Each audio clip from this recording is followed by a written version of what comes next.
बिस्मिल्लाहिर्रहमानिर्रहीम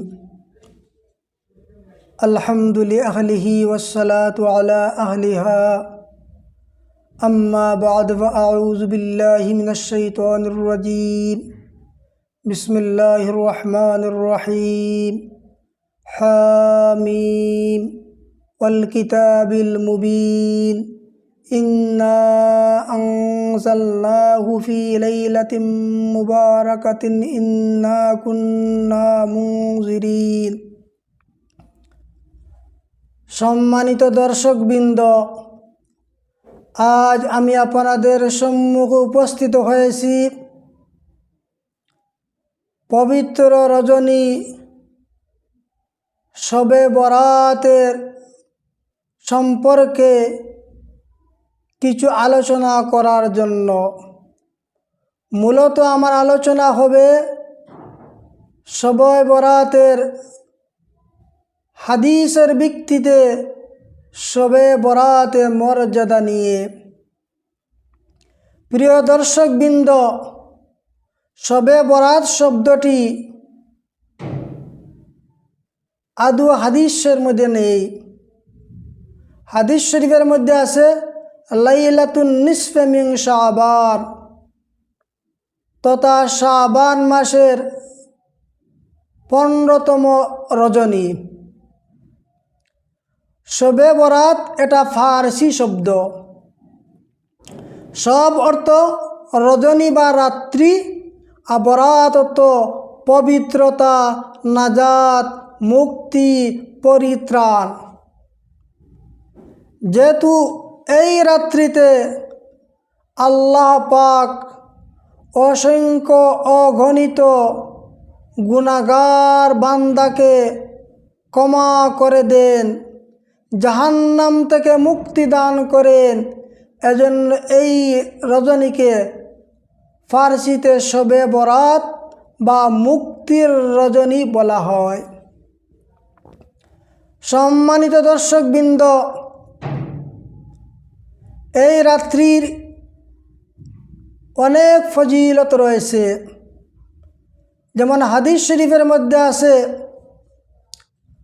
আন মুআয ইবনে জাবাল রাদিয়াল্লাহু তাআলা আনহু আনিন নবী সাল্লাল্লাহু আলাইহি ওয়াসাল্লাম قال يطلع الله إلى خلقه ليلة النصف من شعبان فيغفر لجميع خلقه إلا مشرك أو মুশাহিন। আল মুআজামুল কবীরের মধ্যে 2 নম্বর খণ্ড 108 পৃষ্ঠার মধ্যে হাদিস আছে। মুআয ইবনে জাবাল রাদিয়াল্লাহু তাআলা আনহু বলেন, আল্লাহ পাক লাইলাতুন নিসফ মিন শাবান তথা শাবান মাসের 15তম রজনীতে তার সৃষ্টির প্রতি মনোনিবেশ করেন এবং সমস্ত সৃষ্টিকুলের সবাইকে আল্লাহ মাফ করে দেন, 2 গুণ মানুষ ব্যতীত। 1 নম্বর মুশরিক, 2 নম্বর মুশাহিন তথা পরস্পর বিদ্বেষ পোষণকারী, তাকে হিংসুক বলা হয়। এই হাদিসটি আবু আসিম ফি কিতাবি সুন্নাহর মধ্যে তাহকিকুল আলবানীর তাহকিক এনেছেন 224 নম্বর পৃষ্ঠার প্রথম খণ্ডের মধ্যে। প্রিয় দর্শকবৃন্দ, এই শাবানের 15তম রজনী, যেটা আগামী শুক্রবার দিবাগত রাত্রি অর্থাৎ শনিবার রাত্রি, আগামী শুক্রবার দিবাগত রাত্রি তথা শনিবার রাত্রি, এই রাত্রি যাকে শবে বরাত বলা হয়। আব্দুল্লাহ ইবনে আমর রাদিয়াল্লাহু তাআলা রওয়ায়াত আন্না রাসূলুল্লাহ সাল্লাল্লাহু আলাইহি ওয়াসাল্লাম ক্বালা ইয়াত্তালিউ আল্লাহু আযজা ওয়া জাল্লা ইলা খালকিহি লাইলাতান নিসফ মিন শাবান ফায়াগফিরু লিইবাদি ইল্লা লিইসনাইনি মুশাহিন ওয়া কাতিলু নাফসিন।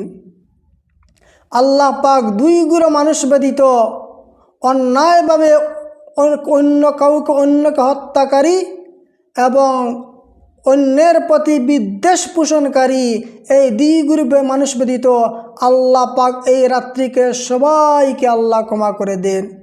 এটা মুসনাদে আহমদ শরীফের 6642 নম্বর হাদিস। প্রিয় দর্শকবৃন্দ, এই হাদিসের ব্যাখ্যার মধ্যে আতা ইবনে ইয়াসার রাহিমাহুল্লাহ বলেন, মা মিন লাইলাতিন বাদা লাইলাতিল কদর আফজল মিন লাইলাতিন নিসফ মিন শাবান। অর্থাৎ শাবান মাস শবে কদরের পরে নিসফে শাবান শবে বরাতের চেয়ে উত্তম কোনো রাত নাই। ইয়ানজুলু ফিহা ইলাস সামাইদ দুনিয়া, আল্লাহ পাক এই রাত্রিতে দুনিয়ার আসমানে অবতরণ করেন। ফায়াগফিরু লিইবাদিহি কুল্লাহুম, আল্লাহ তার সকল বান্দাকে মাফ করে দেন। ইল্লা লিল মুশরিকিন, মুশরিক ও মুশাহিন অথবা অন্যের প্রতি বিদ্বেষ পোষণকারী, আকাতি রাহমিন আত্মীয়তা রক্তের সম্পর্কে আত্মীয়তার সাথে আত্মীয়তা সম্পর্ক চিহ্নকারী। এটা আল্লামা ইবনে রজব হাম্বলি রহমতুল্লাহ আলাইহি তার লাতাইফের মধ্যে 162 নম্বর পৃষ্ঠার মধ্যে লিখেছেন। প্রিয় দর্শকবৃন্দ, এই রাত্রে আরও ফজিলত আছে। যেমন মুআয ইবনে জবাল রাদিয়াল্লাহু তাআলা আনহু থেকে রওয়ায়াত, قال قال رسول الله صلى الله عليه وسلم من أحيا الليالي الخمس وجبت له الجنة। নবী আলাইহিস সালাম ফরমান, যে মানুষ 4টি রাত জাগ্রত থাকবে, নিদ্রায় না গিয়া 4টি রাত জাগ্রত থাকবে, আল্লাহ পাক তার জন্য জান্নাত ওয়াজিব করে দিবেন। 1 নম্বর লাইলাতুত তারবিয়া তথা জিলহজ মাসের 8 নম্বর তারিখ, লাইলাতুল আরাফা 2 নম্বর আরাফার রাত্র, 3 নম্বর লাইলাতুন নাহরে কুরবানির ঈদের রাত্র, 4 নম্বর লাইলাতুল ফিতরে অর্থাৎ ঈদুল ফিতরের রাত্র, ও লাইলাতুন নিসফে মিন শাবান আর শাবান মাসের 15তম রজনী।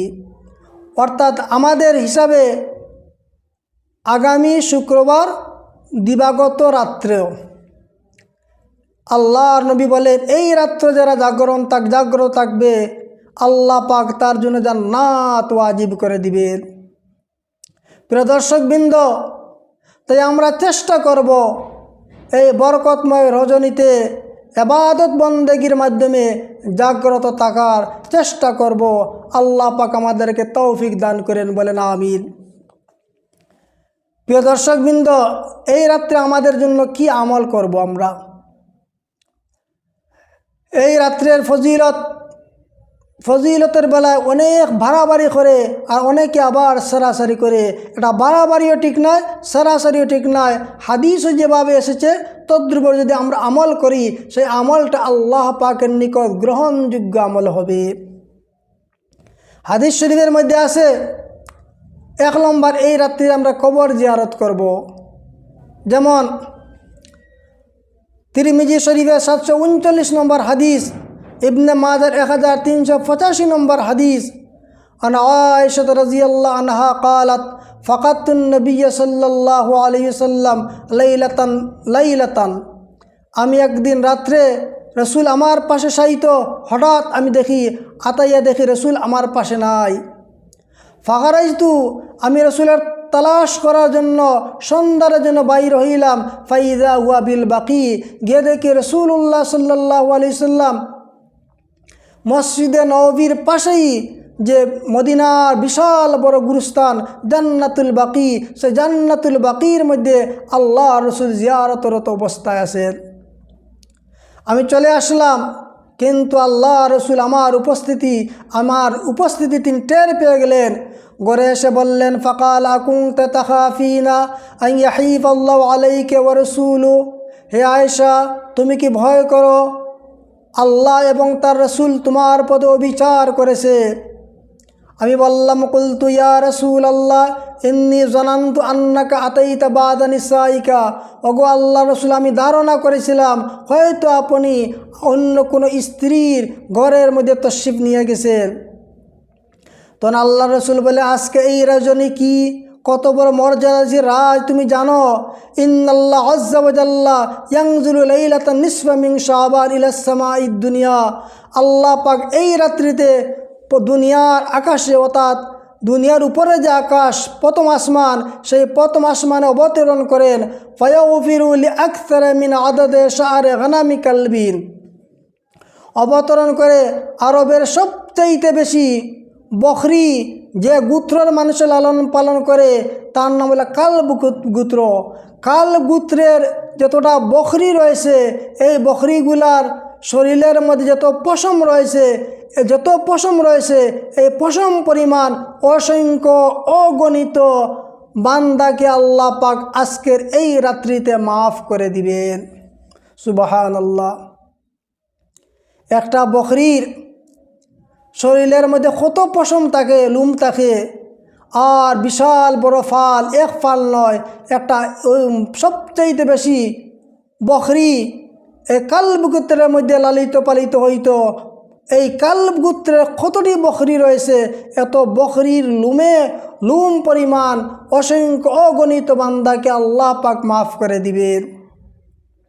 আমরা আমল পাইলাম এই হাদিস দ্বারা একা একা কবর জিয়ারত করব। প্রথম এটা সুন্নত। মুজাদ্দিদে মিল্লাত হাকিমুল উম্মাত আশরাফ আলী থানভী রাহিমাহুল্লাহ তাল জাওয়ালুস সিনাহ নামক কিতাবের মধ্যে লিখেছেন, এই রাত্রিতে কবর জিয়ারত করা মুস্তাহাব। মুফতি শফি রাহিমাহুল্লাহ দারুল উলুম দেওবন্দের মুফতি, পাকিস্তানের প্রধান বিচারপতি ছিলেন জাস্টিস মুফতি শফি রাহিমাহুল্লাহ তার শবে বরাত নামক কিতাবের মধ্যে লিখেছেন, এই রাত্রিতে কবর জিয়ারত করা সুন্নত।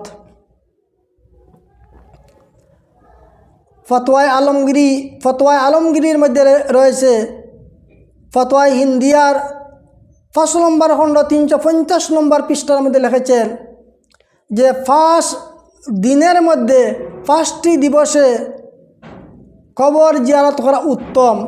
4টি দিবসে, সোমবার, বৃহস্পতিবার, শুক্রবার, শনিবার, এই 4টি দিবসের মধ্যে কবর জিয়ারত করা উত্তম।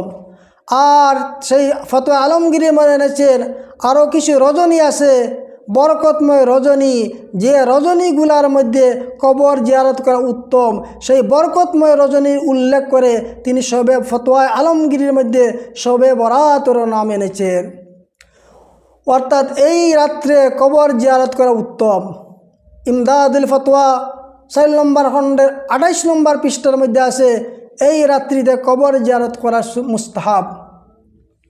তাই আমরা কবর জিয়ারত করব, তবে আমাদের দেশের মধ্যে হবে অনেক একত্রিত হয়ে সমাবেত হয়ে বিশাল মিছিলের মতো গিয়ে জিয়ারত এভাবে করা ঠিক নয়।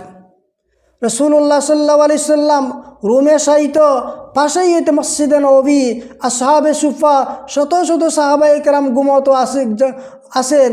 ও সাহাবিদেরকে বললেই হাতের ইশারা দ্বারা শত শত সাহাবায়ে কেরাম রসুলের সাথে সেই জান্নাতুল বাকি জিয়ারত যেতেন।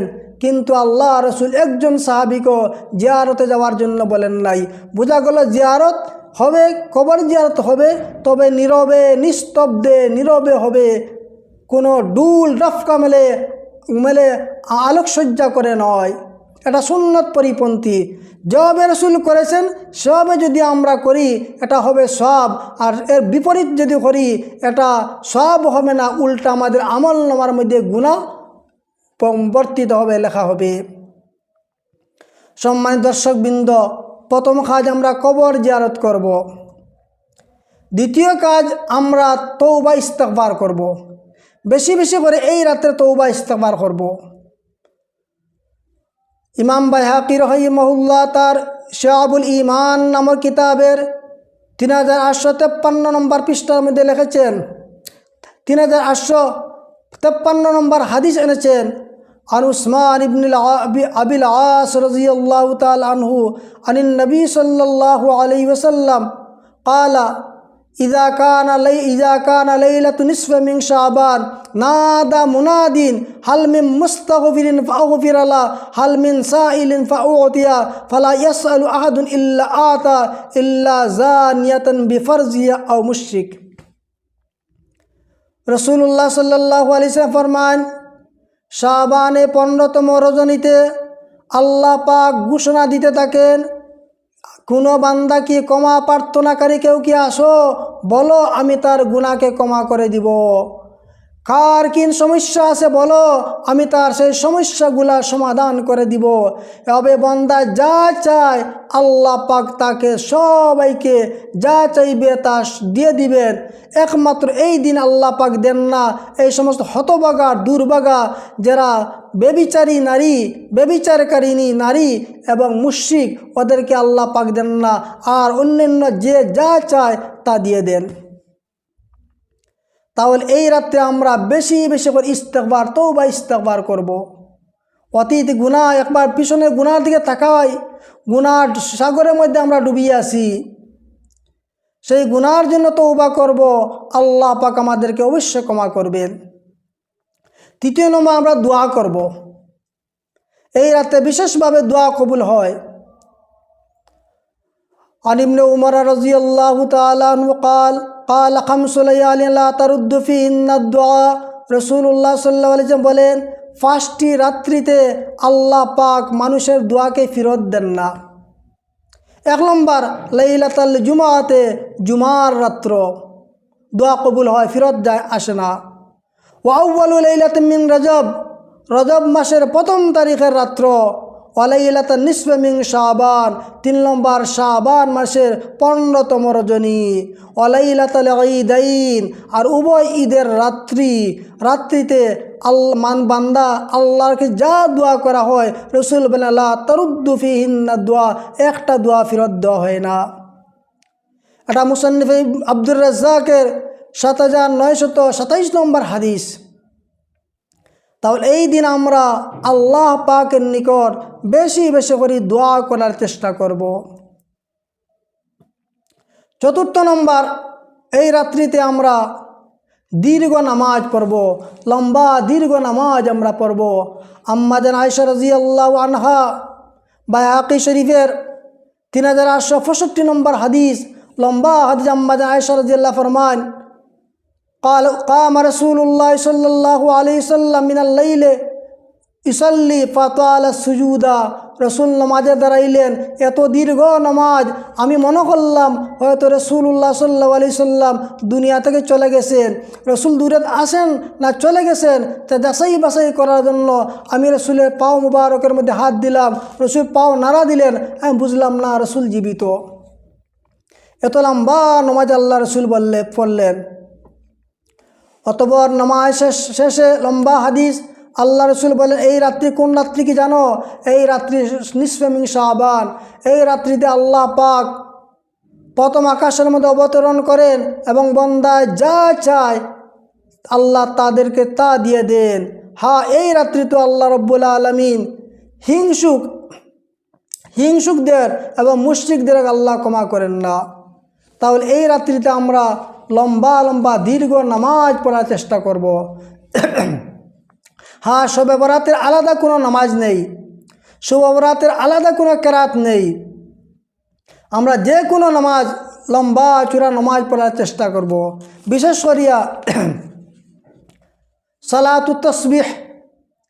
সালাতুত তাসবিহ নামাজ, লম্বা নামাজ 300 বার তসবিহ হয় যে নামাজের মধ্যে। রাসূলুল্লাহ সাল্লাল্লাহু আলাইহি সাল্লাম, আবু দাউদ শরীফের হাদিস, তার চাচা আব্বাস রাদিয়াল্লাহু বলে, হে চাচা, এমন নামাজের কি সন্ধান দেব না যে নামাজটা যদি আপনি পড়েন তাহলে আপনার গফারাল্লাহু যামবাকা, আল্লাহ পাক আপনার গুনাহকে মাফ করে দিবেন। আউয়ালাহু আখিরাহু, আপনার প্রথম শেষ সব গুনাহ, কাদিমাহু হাদিসাহু, পুরাতন নয়া, খাতাহু আমাদাহু, এবং ভুলে ইচ্ছাকৃত, সগীরাহু কবীরাহু, ছোট বড়, সিররাহু আলানিয়াতাহু, প্রকাশ্য অপ্রকাশ্য যা গুনাহ করেছেন এই নামাজের খাতিরে আল্লাহ পাক আপনার সব গুনাহকে মাফ করে দিবেন। তখন আব্বাস বললেন, অবশ্যই ইয়া রাসূলুল্লাহ বলেন। তখন আল্লাহ রসুল তাকে চার রাকাত নামাজ শিক্ষা দিলেন। ইয়া আব্বাস রাদিয়াল্লাহু, 4 রাকাত নামাজ তুমি পড়বে। এই নিয়মে 1 নম্বর রাকাত তুমি সূরা ফাতিহা পড়বে। সূরা ফাতিহার সাথে যে কোনো একটা সূরা মিলাবে। সূরা মিলাইয়া সূরা যখন শেষ, তখন এই রুকুতে না গিয়া বরং দাঁড়ানো অবস্থায় 15 বার সুবহানাল্লাহি ওয়ালহামদুলিল্লাহি ওয়ালা ইলাহা ইল্লাল্লাহু আল্লাহু আকবার পড়বে। সিজদার মধ্যে যখন যাইবে, সিজদার তাসবিহ পড়ে 10 বার এই দোয়াটা সুবহানাল্লাহি ওয়ালহামদুলিল্লাহি ওয়ালা ইলাহা ইল্লাল্লাহু আল্লাহু আকবার বলবে। সিজদা থেকে সোজা দাঁড়াবে, দাঁড়াইয়া এই 10 বার সুবহানাল্লাহি ওয়ালহামদুলিল্লাহি ওয়ালা ইলাহা ইল্লাল্লাহু আল্লাহু আকবার বলবে। রুকুর মধ্যে যাবে, সিজদার মধ্যে যাবে, সিজদার তাসবিহ পড়ার পরে সিজদার মধ্যে থাকা অবস্থায় 10 বার পড়বে সুবহানাল্লাহি ওয়ালহামদুলিল্লাহি ওয়ালা ইলাহা ইল্লাল্লাহু আল্লাহু আকবার। সিজদা থেকে বসবে, বসে আরও 10 বার এই দোয়াটা পড়বে, তাসবিহ পড়বে সুবহানাল্লাহি ওয়ালহামদুলিল্লাহি ওয়ালা ইলাহা ইল্লাল্লাহু আল্লাহু আকবার। তখন সিজদার থেকে 2 নম্বর আবার সিজদার মধ্যে যাবে, সিজদার মধ্যে এই দোয়া পড়বে। আবার সিজদা থেকে যখন উঠবে, তখন সোজা না দাঁড়াইয়া বসা অবস্থায় আরও 10 বার পড়বে সুবহানাল্লাহি ওয়ালহামদুলিল্লাহি ওয়ালা ইলাহা ইল্লাল্লাহু আল্লাহু আকবার। এরপরে আবার সিজদাতে বসাতে গিয়ে উঠে যাবে। এভাবে 75 বার হয় 1 রাকাতে। 2 নম্বর রাকাতে আরও 75 বার, 3 নম্বর রাকাতে আরও 75 বার, 4 নম্বর রাকাতে আরও 75 বার, মোট 300 বার হবে। এই নামাজ পড়তে আবার আলাদা তসবিহ লওয়া এগুলা ঠিক নয়, বরং একটু চেষ্টা করবে যখন তসবিহ পড়বে আঙ্গুলে একটু চাপা মারবে সুবহানাল্লাহি ওয়ালহামদুলিল্লাহি ওয়ালা ইলাহা ইল্লাল্লাহু আল্লাহু আকবার, আর একটু চাপা মারবে। এভাবে চাপা মারি মানে আঙ্গুলে একটু ধারণা করিয়া এই 15 বার 10 বার এইভাবে তসবিহগুলা পড়বে। তা আমরা চেষ্টা করব লম্বা নামাজ সালাতুত তাসবিহ নামাজ এই রাত্রে পড়ার চেষ্টা করব, কারণ রাসূলুল্লাহ সাল্লাল্লাহু আলাইহি সাল্লাম এই রাত্রিতে লম্বা দীর্ঘ নামাজ পড়েছেন। হ্যাঁ, সালাতুত তাসবিহর জন্য আলাদা কোনো কেরাত নাই, যে কোনো কেরাত পড়লেও হবে। প্রিয় দর্শকবৃন্দ, আমরা আরও চেষ্টা করব এই রাত্রিতে, পবিত্র এই রজনীতে, পরের দিন আমরা রোজা রাখার চেষ্টা করব।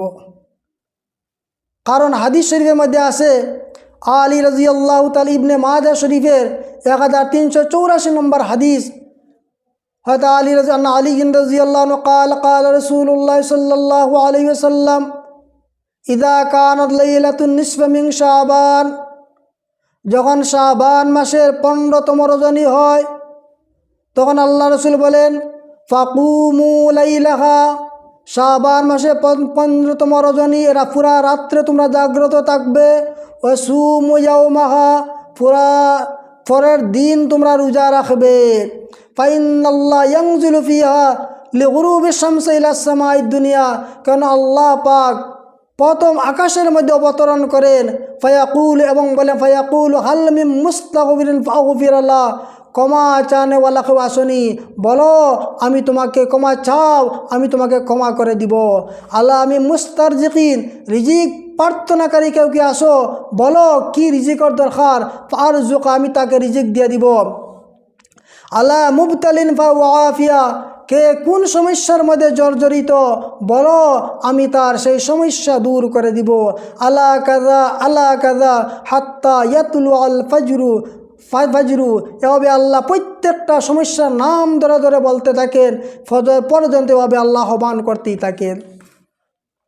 তাই আমরা পরের দিন রোজা রাখারও চেষ্টা করব। প্রিয় দর্শকবৃন্দ, আমি আগেই বলেছি এই শবে বরাতর যে শবে বরাত এটা হাদিস দ্বারা প্রমাণিত। কিছু হাদিস আছে শবে বরাত সংক্রান্ত, হাদিসগুলা জয়ীফ, কিন্তু একটি হাদিসে জাল নেই। শবে বরাতের সব হাদিসগুলা জয়ীফ, রাবির সূত্রে হয়তো জয়ীফ, হাদিস জাল বা মৌজু কোনো হাদিস নেই। আর হাদিস জয়ীফ হাদিসের আমল করা যায়। আল্লামা নববী রহমতুল্লাহ তার কিতাবুল আযকার লিন নবীর মধ্যে লিখেছেন, قال العلماء من المحدثين والفقهاء وغيرهم يجوز ويستحب العمل في الفضائل والترغيب والترحيب بالحديث الضعيف ما لم يكن موضوعا। তিনি লিখেছেন উলামায়ে মুহাদ্দিস ফকিহি ফুকাহা উলামায়ে কেরামদের মত ফাজাইলের ক্ষেত্রে জয়ীফ হাদিসের উপর আমল করা জায়েজ বরং মুস্তাহাব। এই হাদিস যেগুলো আছে নিসফে মিন শাবান শবে বরাত সংক্রান্ত এই হাদিসগুলো জয়ীফ, ওদের উপর আমল করা জায়েজ বরং তিনি মুস্তাহাব লিখেছেন। আল্লামা ইবনে হাজার আসকালানী রাহিমাহুল্লাহ তাল ফাতুহুল মুবিনের 32 নম্বর পৃষ্ঠার মধ্যে লিখেছেন قد اتفق العلماء على جواز العمل بالحديث الضعيف في الفضائل الأعمال। আমলের ক্ষেত্রে জয়ীফ হাদিসের উপরে আমল করা জায়েজ। সুতরাং শবে বরাত সংক্রান্ত যত হাদিস আছে সব হাদিসগুলা বেশিরভাগ হাদিস জয়ীফ, কোনো হাদিস মৌজু বা জাল নয়, এজন্য এই সব হাদিসগুলো আমল করা জায়েজ। প্রিয় দর্শকবৃন্দ, পরিশেষে আমি বলবো এই শবে বরাতর বরকতময় রাত্রি নিয়ে কেউ অধিক বাড়াবাড়ি করে আবার কেউ সরাসরি করে, এটা কোনোটাই ঠিক নয়। বরং হাদিসে যেভাবে ফজিলত আছে আমরা সেভাবে এই রাত্রি ইবাদত করব। আল্লাহ রব্বুল আলমিনে আমাদেরকে তৌফিক দান করুন। আর এই রাত্রে কিছু বেদাত, কিছু রসুমাতগুলো আছে, শরীয়তে বর্জনীয় কিছু আমলগুলো আছে, ইনশাআল্লাহ পরবর্তীতে আরেকদিন সেই বর্জনীয় বেদাত রসুমাত আমলগুলা নিয়ে আমি আলোচনা করব, যদি আল্লাহ পাক আমাকে তৌফিক দান করেন। সবাই ভালো থাকেন, সুস্থ থাকেন। আসসালামু আলাইকুম ওয়া রাহমাতুল্লাহি ওয়া বারাকাতুহু।